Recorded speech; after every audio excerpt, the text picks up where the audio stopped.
Welcome to Wholesale Change. It's the webcast and podcast from Distribution Strategy Group, where we offer thought leadership for wholesale change agents like you. Because let's face it, if you're on this show, you probably are a wholesale change agent. My name's Ian Heller. I'll be your co-host today, along with my business partner. And we're talking about strategy today, so you should know he's the sultan and the sage of strategy. Jonathan Bein, Ph.D. Jonathan, how are you today, my friend? Psyched for a great discussion about strategy with you. Who is the strategic master? Yes, you are. Actually, it's funny because I know what you're saying. I know what I am, but what are you?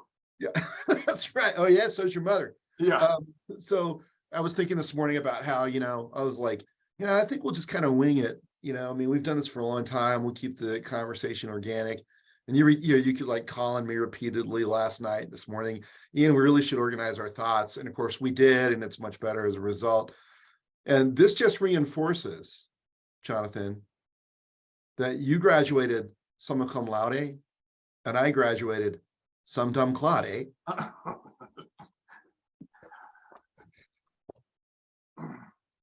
Okay, well, we can continue our debate who's the smartest guy in the room, but let's just for now, let's just leave it that you are, and we'll go from there. Oh, no way. Okay, anyway, but before we get started, we need to do a little business, because this show, like the rest of our content, would not be possible without our wonderful sponsors. We'll start with Bloomreach.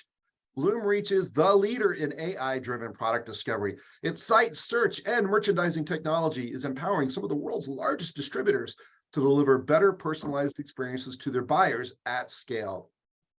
Bloomreach's best-in-class search capabilities are built to handle many B2B use cases like advanced part number search, custom catalog searches, and the ability to adjust relevance and ranking based on the industry of each user. Go to bloomreach.com/customers and learn how Bloomreach drives value for, get this, HD Supply, Sonopar, Global Industrial, and more.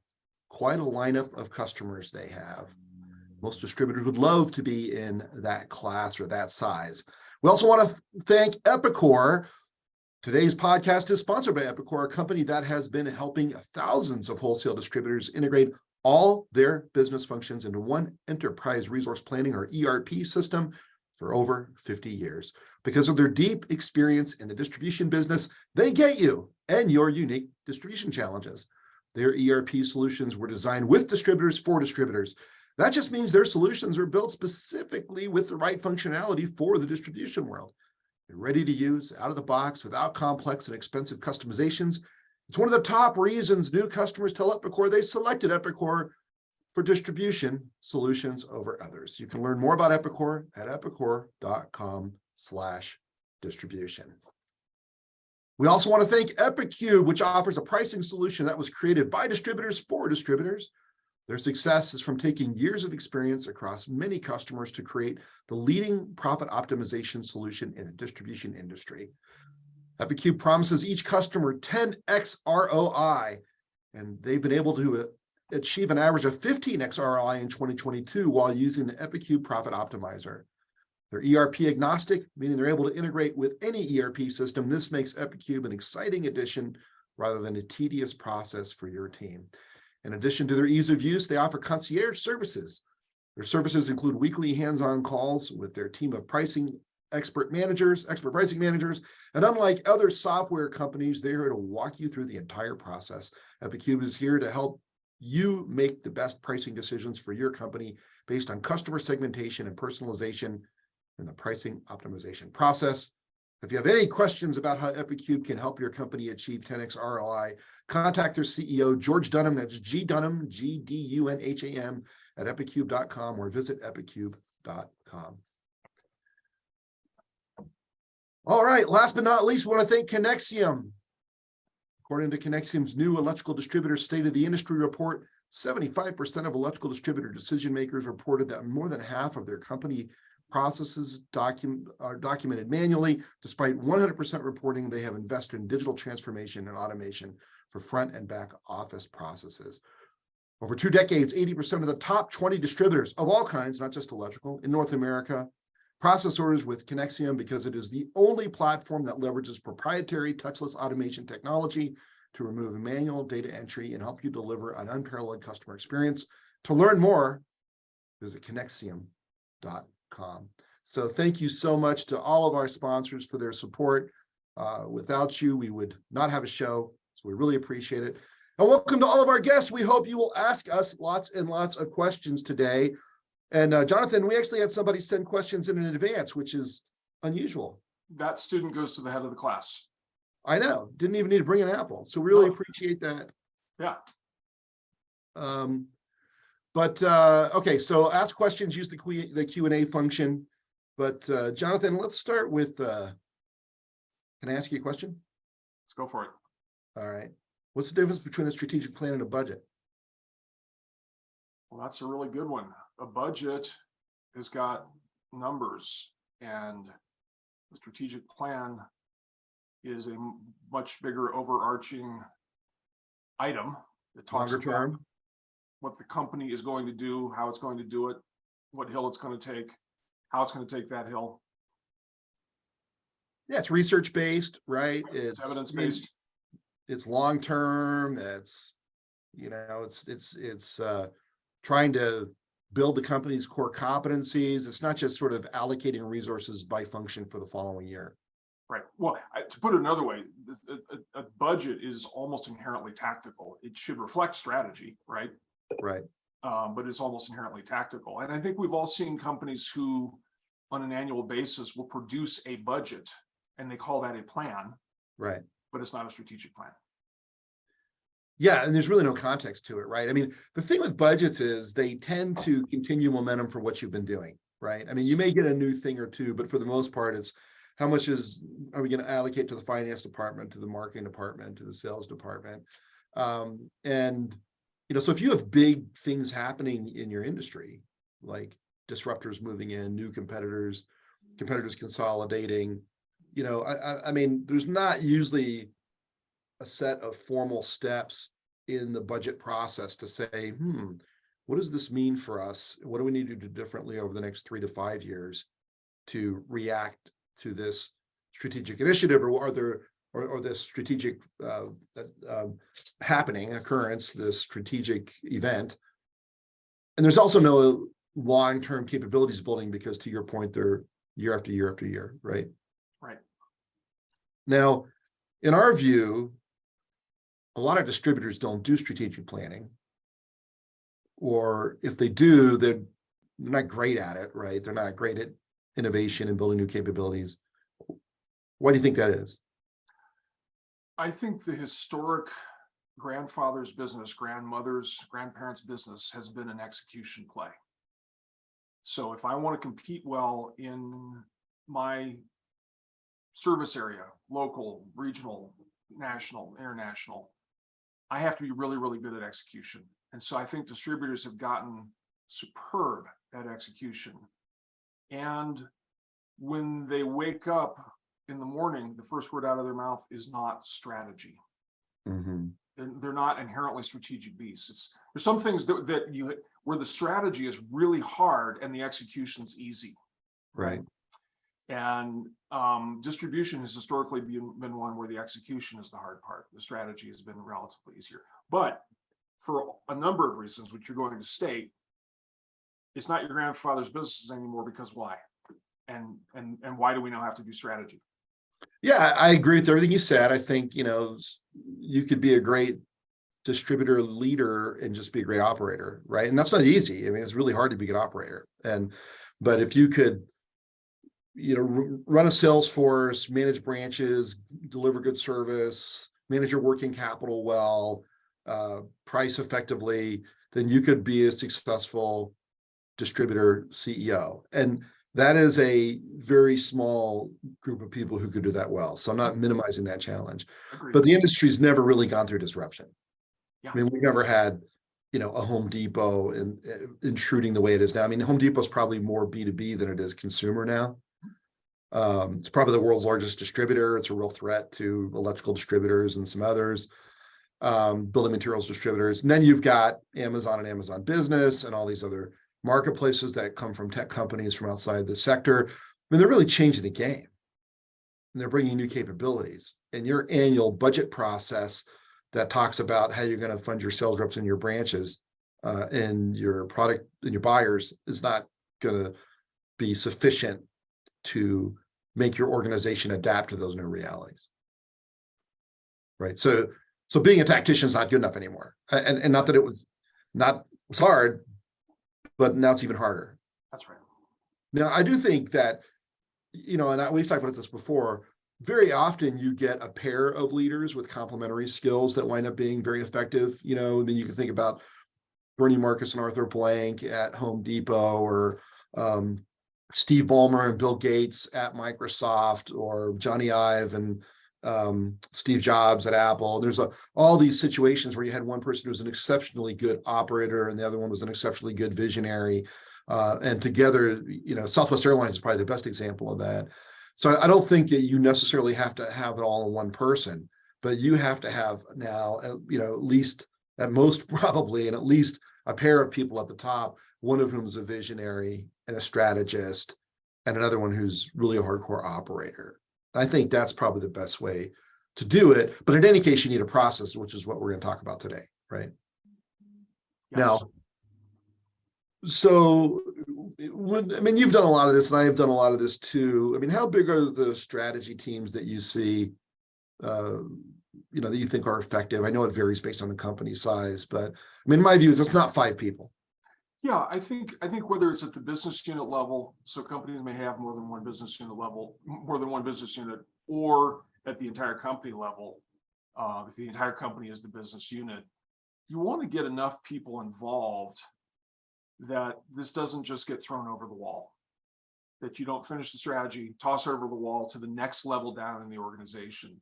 So practically, I would say a minimum of 10, but why not up to 20?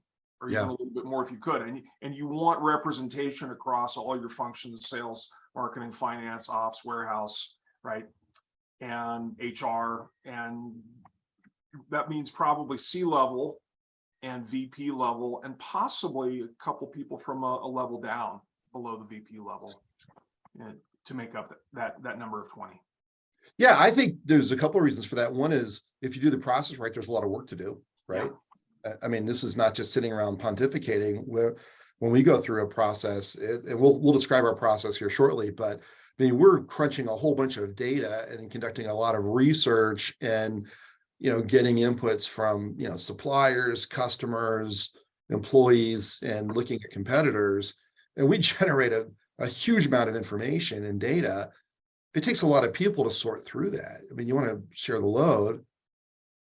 And it's great if most people in the company know someone who was in the room when the planning came around, so that they have that endorsement from someone who was involved. They carry the flag. And yeah. I think another thing that you're pointing out here is that the preparation for the strategic planning is in some ways more work than the actual strategic planning itself when you get everybody together. Right. Right. Yeah. Yeah. And I think, there's been this paradigm for some people that strategy is formulated by the 4 people at the top. And I just think what you get is you're not getting the proper perspective, because it's really hard for people who are at the very top of the organization to genuinely understand what's happening on the front lines. I mean, there are those a classic problem with that is that if you trot out your top execs to a customer, they're seeing top customers. They're seeing top 1, 2, 3, maybe 4 or 5% of your customers, and they're not seeing the large mass of customers. So there's a bias that's formed based on that kind of interaction, and that's just one example of why you don't want just the top 4 people. Yeah, you need representation across the business and across functions. I mean, just if you just have one person per function, you'd have 10 people in most organizations, right? Right. So, as you know, I always start these conversations with a SWOT analysis. And I do that for a couple of reasons. I mean, one is you want to get the perspectives of people documented and in the room. But that's actually not the main benefit of a SWOT analysis to me, because a lot of times the stuff that you start doing SWOT with later changes as people are exposed to more information. So if you haven't done SWOT, it stands for strengths, weaknesses, opportunities, and threats. And the way it's formulated in a 2x2 grid, the strengths and weaknesses are internal. This is, what are our strengths? What are our weaknesses? The opportunities and threats are external. What are the outside opportunities in the marketplace? What are the threats in the marketplace? And so, it's a really good, lively discussion. You get some interesting information. But the two reasons I like SWOT are as follows. One, it helps me assess all the participants' willingness to contribute to the conversation, right? There's some people who are going to want to dominate the conversation. There are others who are going to be wallflowers. And as a facilitator, it helps me sort of identify, who's who in the zoo. Who am I going to have to encourage to, come out with their comments, and who am I going to have to hold back a little bit? The second reason is even more important. A lot of people come to these planning sessions and they've got a burning agenda about one or two items. I am going to make sure we take care of this problem. I'm going to make sure we pursue this opportunity. I'm going to unload on this frustration, and having SWOT right up front gets all that out. Blah. People just put it all on paper. I document it. I put it on the wall. And now that they've relieved that pressure in their heads about that thing they have to talk about, now they can listen. So, they've been sitting on their hands, stepping up and down. I got to say this. I got to say this. Okay, let's say it. Let's get it all out there. It's documented. We're going to get to it. It's on the wall. Now they can go, oh, okay, I know it's going to get addressed in this session, and I can listen. Well, I think the other thing that it does that I really like is it's a bit of an equalizer among the participants, because you had just spoken about it shouldn't be just, rolling down from the top four in the company. Part of our whole process is to try to make every participant in the room as equal as possible. Right. Right. Yeah. Check your titles at the door. Exactly. Right. Okay. And it takes some coaching for those who are above and those who are below to see their roles differently. But typically, if we're doing this well, over the course of the strategic planning, that equality does emerge. Yeah, actually, for the most part, I find senior executives really do want that, at least in these sessions. They just have to build the trust with people that they're sincere about it, right? I mean, there are outliers, but for the most part, people really do want to have that kind of input. Okay, so we have a process that we've developed that's, oh, hang on, we have a question. We do have, we'll get all these questions, by the way. Let's see here. This is from Darren. How do distributor operators get access, perspective, and data regarding external influences that impact our business and should influence our strategy, marketplaces, customer technology, alliances, direct-to-customer models? So great question, Darren. Do you want to start that first, Jonathan? You want me to take it? There's a lot in there. Go ahead. Yeah, so I think you've got to do your research, right? I mean, you don't just get the team together one day and say, here's a process, let's follow a strategic plan. I mean, when we do strategic planning, we put together a whole information book for the participants, and we ask them to read book summaries, typically, not whole books. We'll give them articles about things that are happening in the industry, but we also do research, and that means you talk to suppliers, right? So you have your research partner, your strategic planning partner, talk to your suppliers and ask them questions about, direct-to-customer models, what's your view on marketplaces, et cetera. You do a quantitative survey of customers, and you talk to people in the company. So, I mean, so how long before the first meeting does the strategic planning typically start, Jonathan, would you say? 60 to 90 days. Right. So before you ever have your first meeting, you're identifying the topics like this. And if you're dealing with a good strategic planning partner, they'll help you identify all these things and ask you the right questions. But you are going to do your research, both, qualitative and quantitative, as well as data analysis and interviews of suppliers, customers, employees, and, do some some competitor research to get to all of this information before you start. So I hope that answers your question. Should we look at our process here real quick, Jonathan? Let's do it. Okay. So it's not going to be real quick. It's not going to be real quick. All right. So if you're on the podcast, we'll describe to you what we're looking at on the screen, so don't worry about it. But we have identified 3 books that we really like. They're sort of classics that go from the very broad, and the broad one's really too broad to do a budget out of, but it does ask some fundamental questions about your core competencies. And then we do a middle one, which helps you refine that broad view into more of a strategic direction. And then we have a very specific book that we use that helps you define specific activities that you're going to pursue within your strategy. So you want to walk us through it, Jonathan? Yeah, let's start with the first piece, which is about the discipline of market leaders. Again, it's all of these books are classics at this point. I think literally that one was written in the 90s. Is my time frame correct? And the premise of the discipline of market leaders is to figure out what you're good at. What is your core business? Many companies try to be more than one thing, or in the worst case, all things to all people. And that results in a fail of being in the middle, right? So the core competency falls into one of three buckets. You're either operationally excellent, you are fantastic at customization, or you're great at innovation. So if we think about operationally excellent, we're looking at companies that do a very well-defined, offer a very well-defined service or product. And what they're looking at doing is creating more efficiency around that product, around the delivery of that product, around operational excellence, which is a little bit tautological. So if you think about McDonald's, they're looking at how do we shave a quarter of a cent off the price of a Big Mac. If you're looking at Southwest Airlines, how do they shave $1 off the per customer, per seat, per mile types of fees that they look at? That's how they measure a lot of the things that they do. Ian, help me expand on that. I feel like I'm running out of words on the operational excellence piece.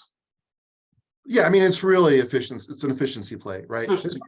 It's often, but not always, a low cost play. I mean, Grainger is an operationally efficient company. And in fact, actually, most distributors differentiate on operational efficiency, right? They do it in different ways, but operational efficient companies offer pretty much the same value proposition to every customer, right? So Southwest is fantastic at what it does, but everybody gets the same thing. Amazon is great at what it does, but everybody gets the same thing. Grainger is great at what it does. Well, most people get the same thing. They've got, sort of one value proposition or one business unit that's a little bit more oriented around customization. So if you can offer fantastic service, but make it standardized. So it's not necessarily bare bones, right? But this is about, efficiency.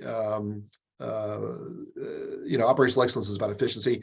Customization is about everybody gets something different. It's tailored to what they do. And innovation is we offer breakthrough stuff, the latest products and services, and no one can keep up with us. Does that help?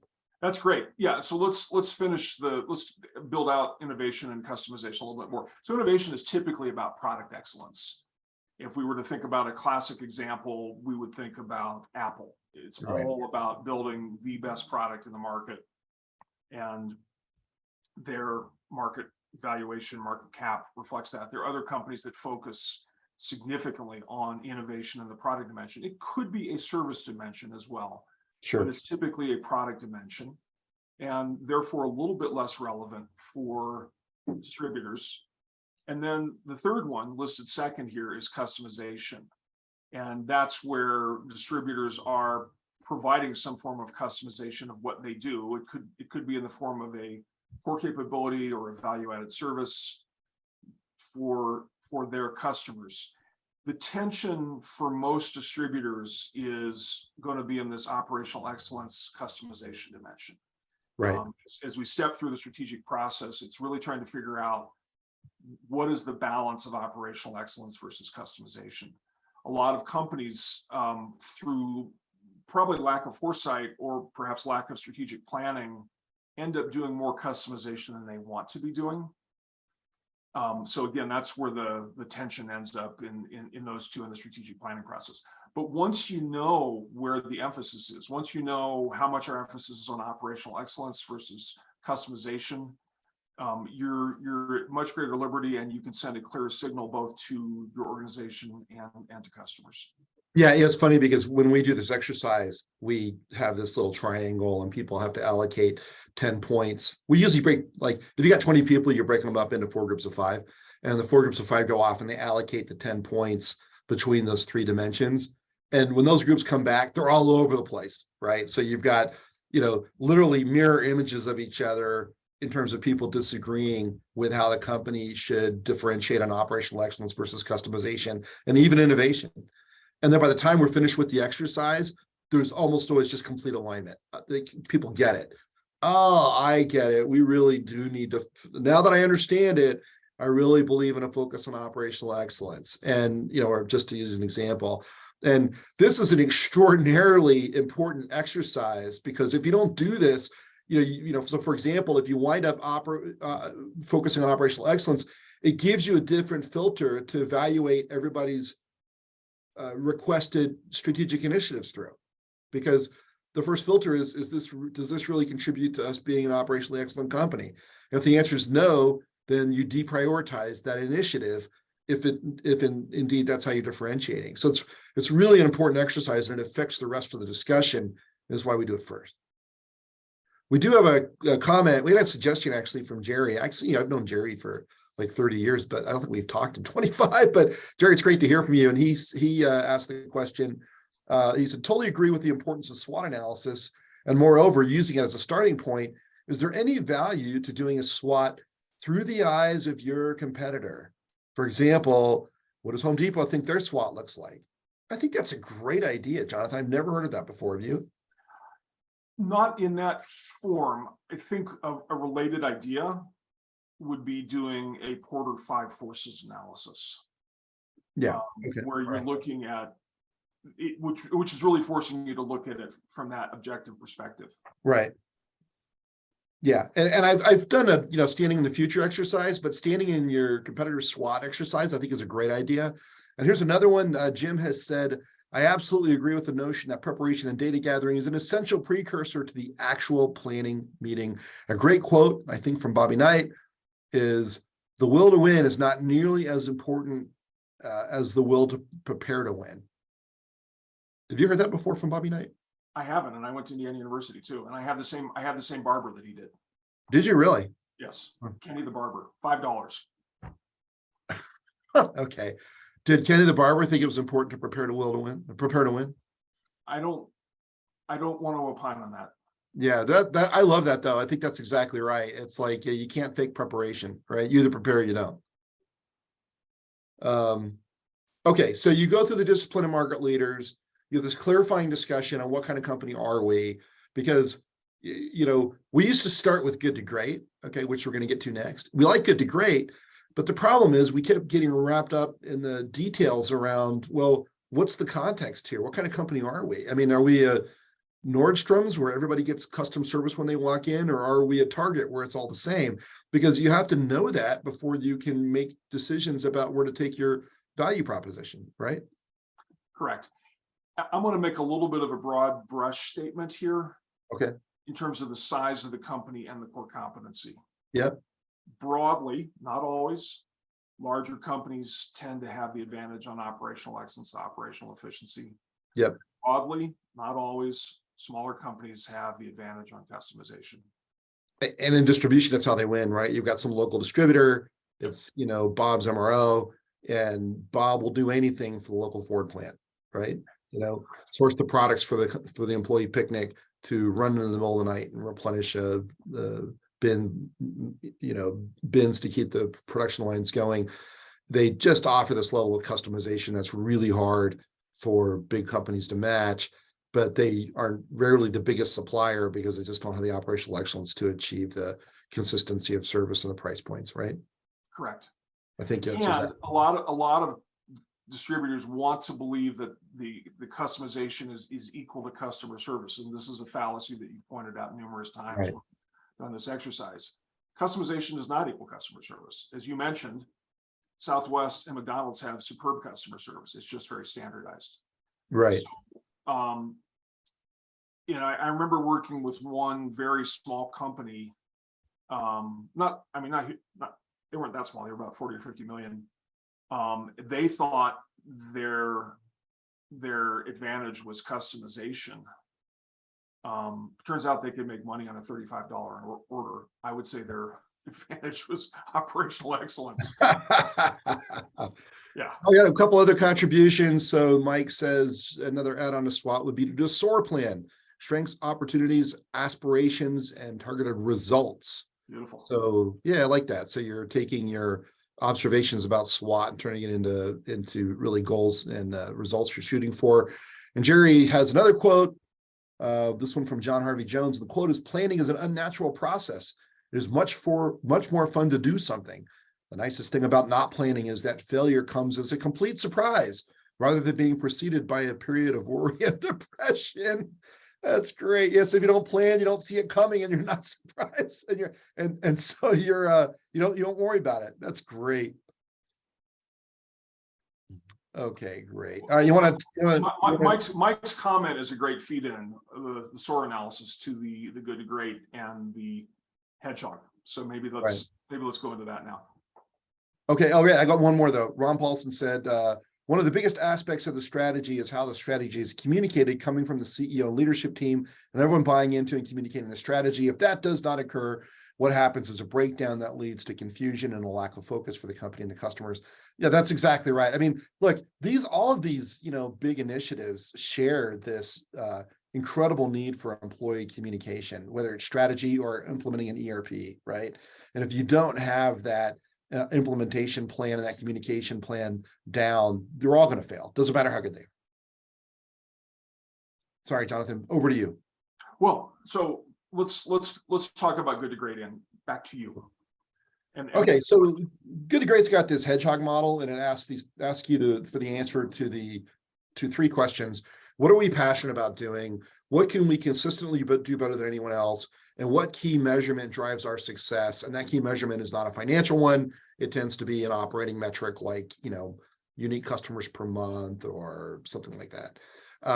And then the intersection of that is a summary of the answers to those three questions, and that becomes your hedgehog concept. We used to start with this, but we went back and added this discipline of market leaders, because when we got into things like, what can we consistently do better than anyone else? It was all over the map. It was, we offer this tailored service to this customer, or, we have 24-hour emergency service, or we never mess up a shipment, or we have the product range. And so you wound up having sort of this impossibly diverse number of things that you were good at and things that you were passionate about. And so we needed to get underneath that with the discipline of market leaders. But that conversation enables you to answer these good to great questions with a great deal more precision. And it's taken this conversation, which used to sometimes take a full day or even two, and bring it down to 4 or 5 hours typically, right? At least for the first draft. And this is really a dramatically more focused set of answers than the discipline of market leaders, because you come out with it with a group of 20 people who are influential in the company saying, yeah, you know what, this really is what we're passionate about. Because Jonathan, we've seen this again and again. Someone who absolutely is in love with an initiative, with a company that's in love with doing something, over time is just going to out execute that versus someone who's in it just for the money, right? And what can we be consistently better at than anyone else? I mean, same kind of answer. We're just in our DNA. And then what's the key measurement that drives our success? This is usually the hardest one of these three. Would you agree? Absolutely. Yes. Yeah. And then, but once you answer that, then you have answered the three questions in the concentric circles, and where they overlap, you just write a summary of the three. And after these two steps in the discussion, you've gone from this very broad core competency discussion down to, wow, this is really what we do, and this is how we make money at it. And oh boy, is that clarifying. Yeah, and I would say that the hedgehog itself ends up being a bit of a vision and value prop statement at the same time, along with this key measurement that drives our success. Right. It's typically a short hop from the hedgehog to a value prop, or the hedgehog to a vision statement, or vision mission, if you want. Yes. Yeah, you've got, at this point, you have all the raw material to write your vision statement or your mission statement or whatever you want to call it. And this is the point in the planning where people begin to get really excited because you've started to get alignment. You've gone from very different views about who we are and what we do down to this, what's really a rallying cry about how we're going to beat the competition. It gives people something to get behind and get excited about. We're going to be better at this than anybody. We love doing this more than anybody does. And we're going to do this on a regular basis, on an ongoing basis to drive success. This is our number, right? Right. Let's talk a little bit about the key measurements that drive our success. Okay. Because one of the things that's really important here is getting a measure that is practical, that can be understood by people who are customer facing throughout the organization. It shouldn't be some exotic derivative that requires certified financial, analyst accreditation or some exotic thing. It should be something that people can understand and they can see how they can have an impact on. So I think you might have mentioned before, I'll mention it again in case you didn't, profit per employee, profit per customer, average order value, customer retention, profit per unit sold, that type of a thing that is going to be understandable and easily measurable and something that people throughout the organization can relate to. And it's not going to be perfect, right? There's no universal measurement, right? And, so for example, a lot of distributors like Rona as a measurement. It has a lot of great strengths and I like it. Al Bates likes it a lot, but it doesn't really reward growth. Rona doesn't, right? I mean, you can shrink and drive Rona. So it's not perfect. It's also not intuitive to a customer service rep. That's right. A customer service rep's not going to get it, right?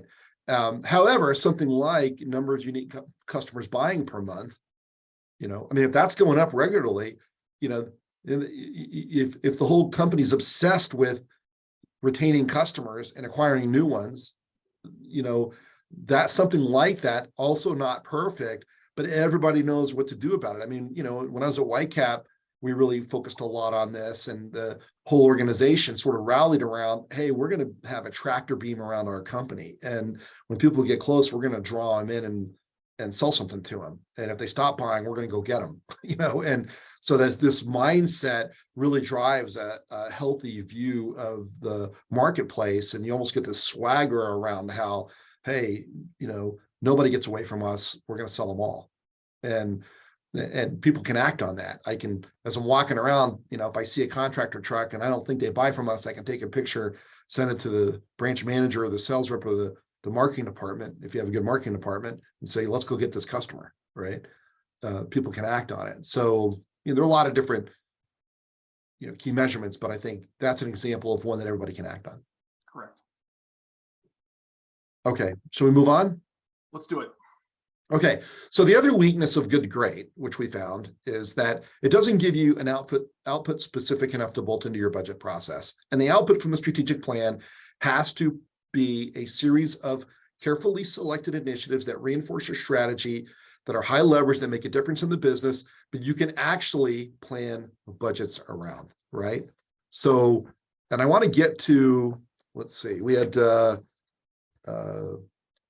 questions submitted before the event.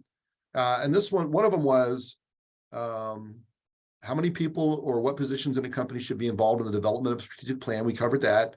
And then 2, can a well-documented and measurable strategic plan be used to measure a department and individual's performance for the purpose of compensation and bonuses?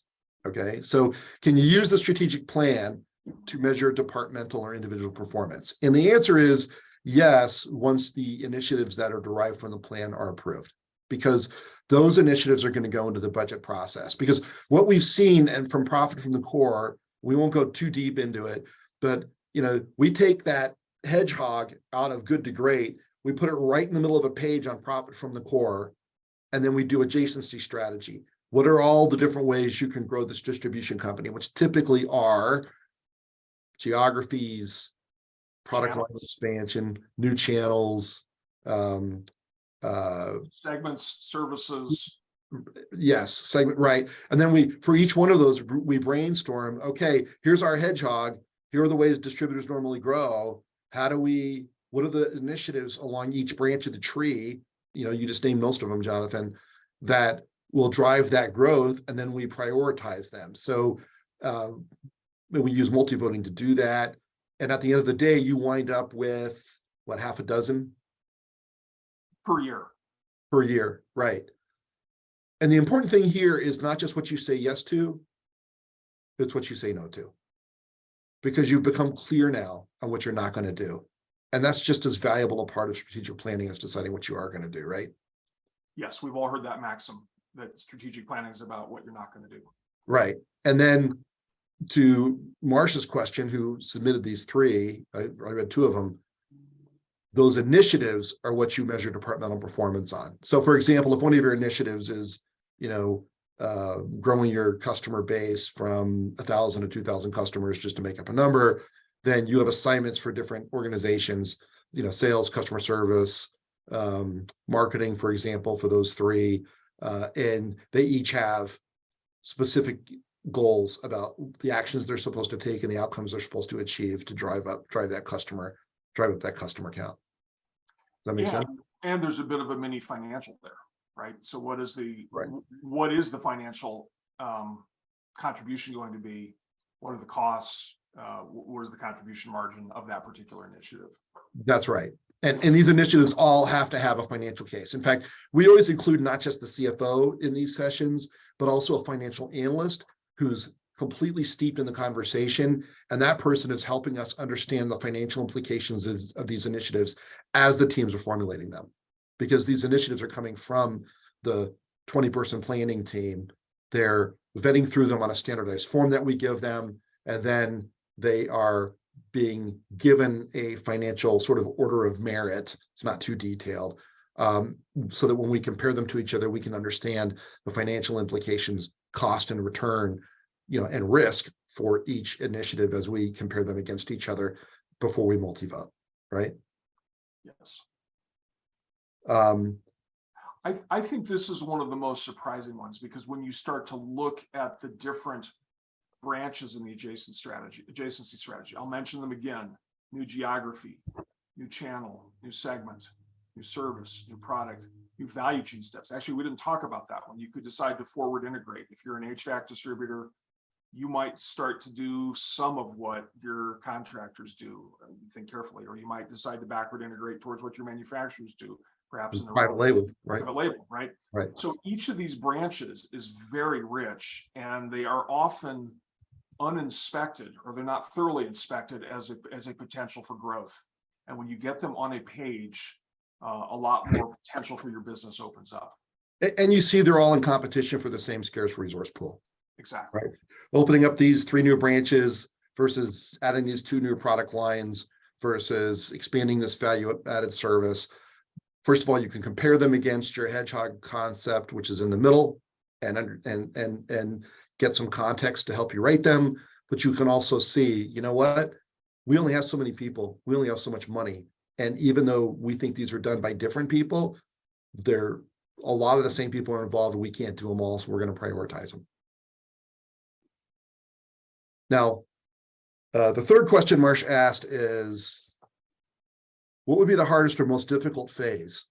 So, looking at our 3 phases in broad strokes, Jonathan, identifying what is your core competency, developing your hedgehog concept, or providing, sort of this clarifying mission statement for your business, to what are the specific growth alternatives that you're going to put into your budget for the next year.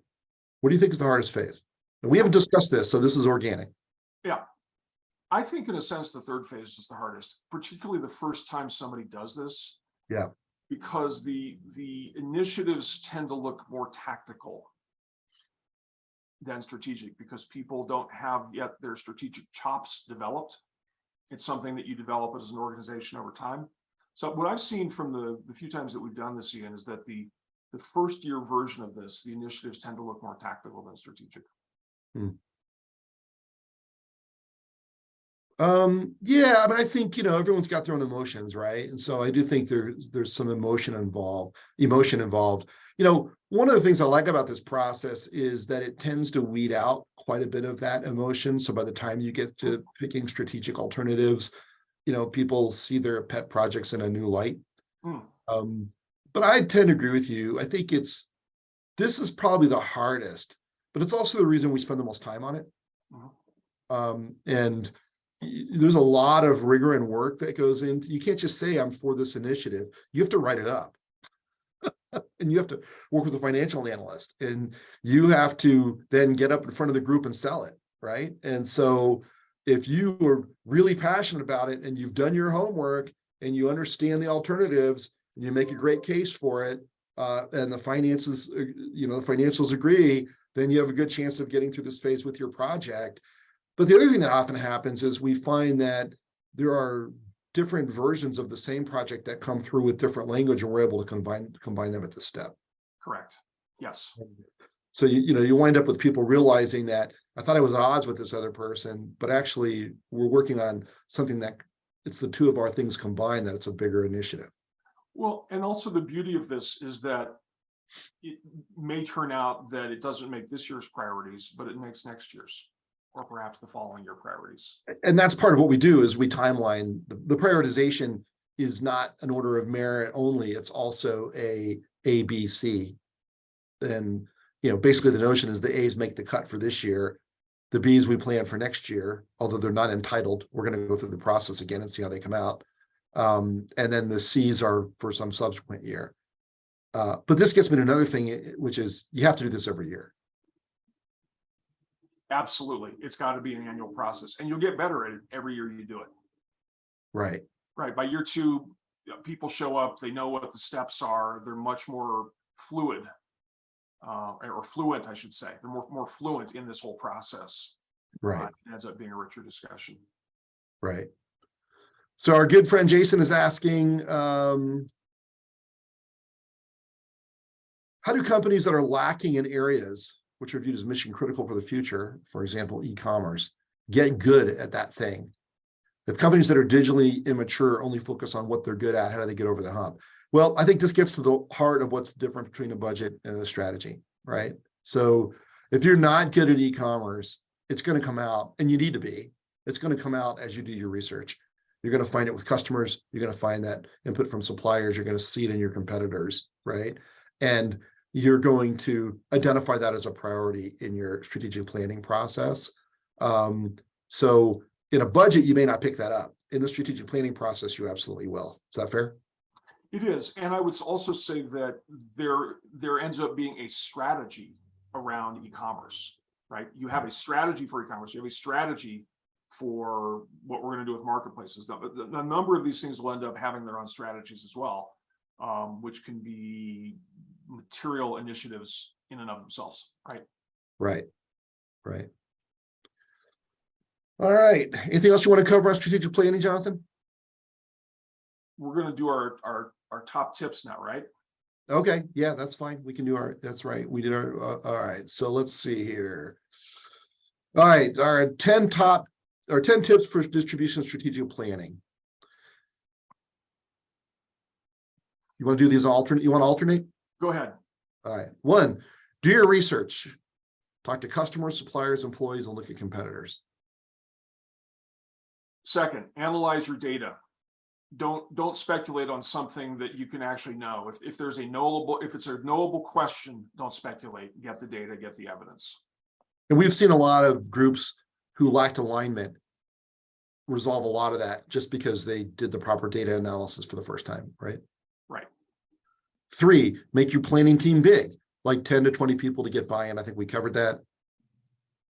4, also covered. SWAT gets all the hot items on the table and puts people in a listening mode as well as a responding mode. It gets people warmed up for the other things that you're going to be doing in the process.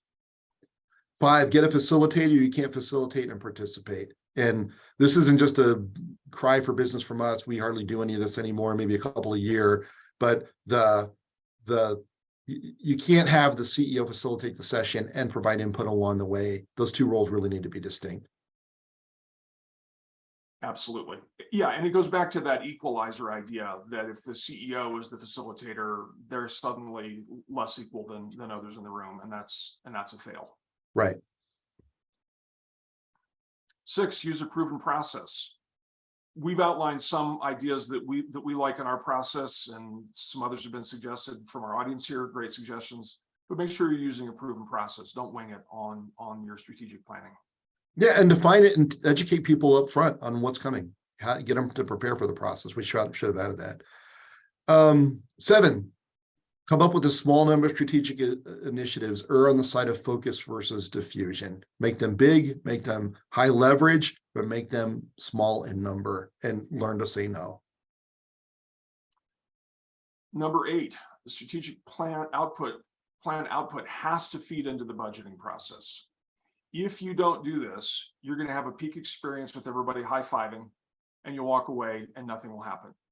Tying this to specific financial mini business cases with the revenue, cost, total contribution from that initiative is key, and gives a proper handoff to the organization to go forward.